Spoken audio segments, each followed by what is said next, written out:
الحمد لله نحمده ونستعينه ونستغفره ونؤمن به ونتوكل عليه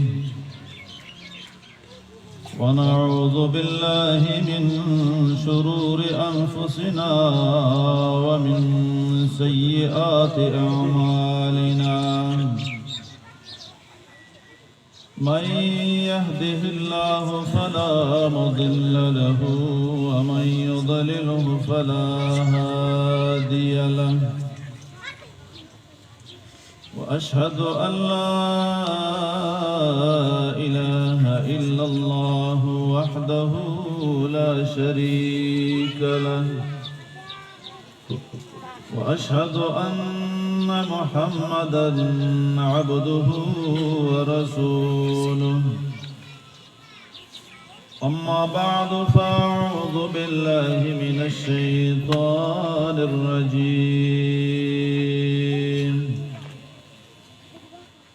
بسم الله الرحمن الرحيم وما كان لمؤمن ولا مؤمنة إذا قضى الله ورسوله أمرا أن يكون لهم الخيرة من أمرهم ومن يعص الله ورسوله فقد ضل ضلالا مبينا وإذ تقول للذي أنعم الله عليه وأنعمت عليه أمسك عليك زوجك واتق الله وتخفي في نفسك ما الله مبديه وتخشى الناس والله أحق أن تخشاه فلما قضى زيد منها وترا زوجناكها لكي لا يكون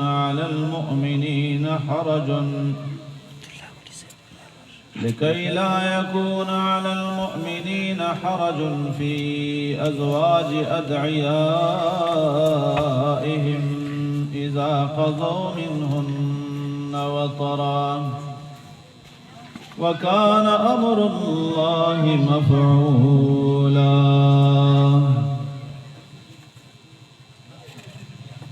زمائی عزتمندو مشرانو کشرانو او د دې علاقې سپینګیرو نوجوانانو منګو تاسو په دې شړه دره کې راټول شوي نو دا د یو ملګري د خوشحالۍ په موقع باندې چې د هغه خوشحالي ده او دا د کلي خلک او خپل رشتہ دار او د خاندان خلک دای په خوشحالۍ کې شرکت کوي الله دې دیو دا خوشحالي د چند کی او الله جل جلاله دې د خیر سبب او درنګ ذریعہ د ټول خاندان لپاره وګرځي تاسو زما طرف ته توجه شته الله مبارک تاسو ټول مشران استئ سپینګری استئ نوجوانان استئ زه او مشوره در کوم او کوم منل نو هغه کې ډېر خیر او په یو حدیث په عمل مراشي او مشوره دا چې دې کټ نه دی دغه تراشي خبر دې درای تراشي نو نبی علیہ السلام د بچ صحابه کله کې ناسته نو نږدې بکې ناسته ځکه چې نږدې څومره لاټین ته بلب ته نږدې وي نو رڼا ورته ډېرې او چې د رڼا څونه لرې وځي د بلب نه د لاټین نه نو هغه رڼا ستانه لرې وځي رڼا یي خو لکه دونه تیزه نه یي لکه څونه چې هغه بلب ته نږدې او لاټین ته نږدې نو انشاءالله لږ په سکون بم کینو او داسې نه ده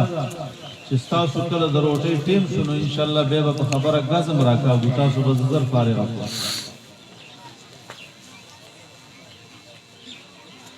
ځکه چې دلته د ګاونډ کې مړم شوی غم زموږ ورور عزیز دی د علاقې که نه،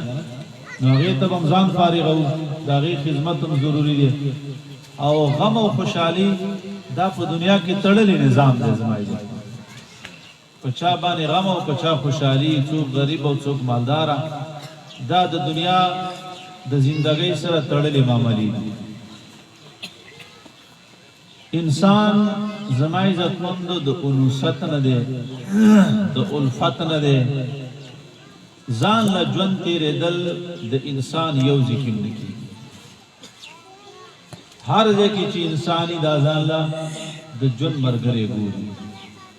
که هغه په سفر کې، که هغه په کور کې، که هغه په حضر کې، د انسان په خمیر کې الله دا اخکلې ده چې دی به خامخا د چا سره مرګتوب کوي، د ځان له کلیګر نه کېږي. که مړ شو په هدیره کې به د مړو سره کلیګري، که ژوندی و نو د ژوندو سره به کلیګري، که په بازار کې د بازار والو سره به کلیګري، دی ځان له ژوند نه تېروي. خبره صرف په یوه خبره کوو چې موږ انسانانی او بیا د محمد رسول الله صلی الله علیه وسلم په امت کې د خبره سر زما دا دی، عنوان زما د خبره دا دی چې د ژوند په هره مرحله کې د الله حکم او د پیغمبر تابعداري، د زندګۍ په هره مرحله کې، په هر قدم کې، په هر پړاو کې د الله حکم او د پیغمبر پاک صلی الله علیه وسلم تابعداري دا پکار ده. دا ژوند چې چا اختیار کړلو، که په دنیا کې دی وږی تږی و د الله په حکمونو باندې برابر و، د پیغمبر پاک صلی الله علیه وسلم په طریقه برابر و، دغه سړی، دغه زنانه، دغه ماشوم، دغه نوجوان، دغه سپینګیری، دغه مالدار، دغه رنگدار، دا کامیاب دی چې د الله حکم او د پیغمبر طریقه د په ژوند کې وه. او چې د یو کس ژوند د دې نه خالي و زما عزتمنده، دا سړی که هر څومره مالداری، قوتداری، خاندان والی، دغه سړی او دغه زنانه ناکام. عمر فاروق رضی الله تعالی عنہ دا د دې یو مثال دی چې د پیغمبر پاک صلی الله علیه وسلم په ژوند تیر کو، نو نومې د اسمان د ستوري په شان په دنیا ځلیږي. خلق زوی له عمر نوم ږدي، ابوبکر ږدي، عثمان ږدي، علي ږدي، طلحه ږدي، زبیر ږدي، ځکه دا هغه ګلونه وو چې دوی خپل ژوند د محمد رسول الله صلی الله علیه وسلم په طریقه او د الله د حکم مطابق تیر کړ. دی بل طرف ته که سوچ وکړئ زما عزتمندو، څه پټه خبره نه ده او نه څه مشکله خبره ده. ابو جهل، ابو لهب، عتبہ، شیبہ، امیہ ابن خلف، دام د دغه مکی و چې په کومه مکه کې عمر اوسېدو،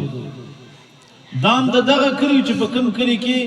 ابوبکر صدیق اوسېدو، دا خلق هم د دغه علاقې هم د دغه کلی و زما عزتمندو چې په کومو کې عثمان ابن عفان، حضرت علی، عباس، طلحه، عقیل دا اوسېدل. د دیو گاونډو، د دیو کلیګر یو د ابو جهل او د محمد رسول الله صلی الله علیه وسلم په کور کې چې هغه کې دغه پیدایش شوی دی. څه معمولی فرق دی زمونږ د پښتانه چیزی الته حرم ته نه لګوي، د ابو جهل ټټو د پاسه ناست مقلار الته نسوار اچي، نو داغه په کور ټټۍ سازي دي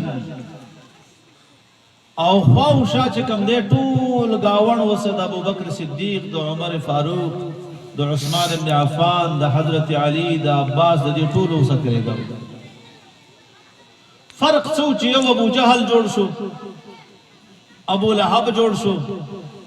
عتبہ نومې شو، شیبہ نومې شو، څوک یې زوی له نوم نه ږدي چې ابو جهل خپل زوی له نوم کېږي. عمر ږدي، ابوبکر ږدي، عثمان ږدي، علي ږدي، طلحه ږدي، زبیر ږدي، عباس ږدي، ابو جهل او ابو لهب خپل زوی له څوک نوم نه ږدي. فرق څو صرف دو خبرې فرق وي غټ یو چې الله جل جلاله کم قانون کم دین کم وحی را لېږله نو دې خلکو ومنل ابو بکر عمر عثمان صحابه ومنل او دغه وحی ده دغه مکه ده دغه کلیګر دی دغه ابو جهل عربي سړی دی دغه ابو لهب عربي دی عتبه عربي دی عربي پیژني خو چې کوم راغلی وحی و زما استا مخه ته کوم قرآن پروت دی هغه دا ونه منل دویمه دا چې خدای یې منه خو د خدای سره داسې شریکان منل چې هغه د الله جل جلاله د ذات او صفات د هغې نه پاک دی او ویل چې د پیغمبر په طریقه زم نو خپله زړه طریقه چې زما د پلار او د نیکه طریقه د هغه ولې نه کړي زنده مثال درته پیش کړم دغه ابو جهل تاسو تم پته ده ټولو ته معلومات دی او په تواتر سره خلک یې واوري چې ابو جهل لوی حاجي صاحب 50 حجې کړي څو حجې کړي منګه یو کوو او حاجي صاحب د دې نه لیګو څومره خرچا څومره تکلیف څومره تیارې او هغه ته نږدې په گاوند کې قلار ډیر کړي خو یو هم قبول نه دی او د محمد رسول الله صلی الله علیه وسلم دا قول دی دا وینا دا او رښتینی وینا ده من حج لله چا چې حج وکړو د الله د رضا دپاره لله لا لغیر الله فلم يرفث ولم يفسق فاک صفا سوتره حج وکړلو کنځلې ونه کړلې بد ردې ونه ویلې ګناه یې پکې ونه کړله رجع كيوم ولدته امه چې هغې ته حج مبرور وایي دا حاجي صاحب چې واپس راځي دا داسې پاک صفا سوتره راغی لکه د مور نه چې نوی ماشوم پیدا شي ځکه دې کې د علماو اختلاف دی چې په حج سره ګناه کبیره معاف کیږي نه که نه معاف کیږي خو د علامه ابن نجیم رای دا ده د بحر الرائق د مصنف چې په حج سره ګناه کبیره هم معاف کیږي اوس ابو جهل 50 کړي خو لکه معاف نه دی ابو لهب کړي په خانه کعبه کې وو خو لکه معاف نه دی حج به کوو ګوره حجونه دي خلکو کړي داسې نه چې نه دي کړي تر دې پورې چې 14 قسمه خو باغي خیراتونه کول او عباس ته چې کوم دی ورځې د ابو داود شریف روایت دی چا ورته ویله چې به خبره ده څوک سوده تقسیموي حاجیانو له څوک ستوان ورکوي څوک چې کوم دی غوړي ورکوي ته نبیذ التمر ولې ورکوې حالانکه یا بخیلی او یا نادار ہے ابو داود روایت ہے کتاب المناسک کتاب الحج هغه ویل نه بخیلی ما نه غریبی ما خو مساله دا ده چې زه دا نبیذ التمر خلکو له ورکوم که نه نو محمد رسول الله صلی الله علیه وسلم راغی او اسامه ابن زید وسه شاته سورو او په دې مقام کې چې کوم دی نبیذ التمر وسکل ول احسنتم واجملتم ول ډېر ښه کار کوئ او ډېر بهتر کار کوئ نو هغه ورته ویل ما د نبي علیه السلام دا 2 جملې راټینګې کړي دي زه په دې عمل کوم نه غریب یم نه نادار یم خو د پیغمبر پاک صلی الله علیه وسلم د وجې نه چې هغه څکلي او هغه د دې تحسین کړی و نو د دې وجې نه زه دا خلکو له ورکوم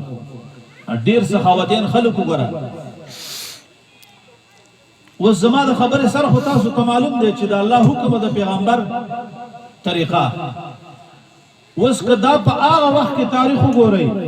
عمر فاروق عثمان علي طلحه زبیر دیو د الله حکم د پیغمبر طریقه وکړله کامیاب ابو لهب ابو جهل دو د پیغمبر صلی الله علیه وسلم طریقه نه کوله ناکام طواف به کوو د خانه کعبه طواف کوو باقاعده به کوو صرف دو نوا چې په لغړه به طواف کو په بربنده به طواف کو رواج څو رواج داو ویل بای چې حج لبکلت لکنه نو د کور په دروازه بروته نو بیا به چې کله د حج نه واپس لکنه نو د کور په دروازه به واپس نتله د کور شا کې به چې کم دی بل سوری جوړ کړلو او په هغه طرف براتلو که چا به ته تپوس وکړو چې لکه ولې په دروازه ولې نه ننوځې ویل بیا زه چې تلم نو د ګناهونو سره ډک وتې په دې دروازه اوس چې واپس راځم نو هغه ګناهونه راسه دننه څه کېږي راننوځي دا د هغې عقیده او یو رواج و حالانکه ګناه څه داسې شی نه دی چې تا د دروازه کې ولاړ دی چې وځي او ننوځي رسوي که چې هلته به لاړ دا خپلې کپړې نه دي دا به ایستلې که د قریشو د منجورانو کپړې به وي هغه به چا واغوستلې که کپړې به کمې شوې نو بیا به په بربنډه طواف کوو هلکه ولې په بربنډه طواف کې بای دې کپړو کې مونږ ګناه کړی دا د ګناه نه ډکې